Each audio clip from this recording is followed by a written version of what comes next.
Ito ang isang kwento tungkol sa pagkapanalo ni Joshua Pacquiao laban kay Jared Brooks sa One Championship. Sa loob ng maliwanag na arena ng One Championship, sumiklab ang sigawan ng mga tao nang maglakad papasok si Joshua, the Passion Pacquiao. Nakasuot siya ng kulay, pulat itim na shorts, dala ang bandera ng Pilipinas at mababakas sa kanyang mga mata ang tiwala sa sarili at determinasyon. Sa kabilang sulok naman, seryoso at matapang na nakatayo si Jared Brooks, kilala sa kanyang bilis at lakas ng wrestling. Mula unang round pa lang ramdam na ramdam ang tensyon. Si Brooks ay mabilis na nagtangkang dalhin si Pacquiao sa lupa gamit ang kanyang wrestling. Pero si Pacquiao, sanay sa ganitong laban, ay kalmado at hinanapan ng tamang tiempo.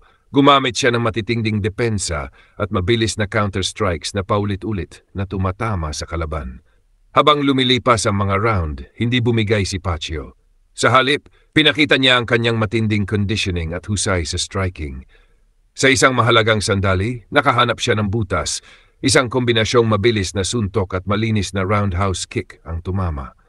Nabigla si Brooks at sandaling nayanig.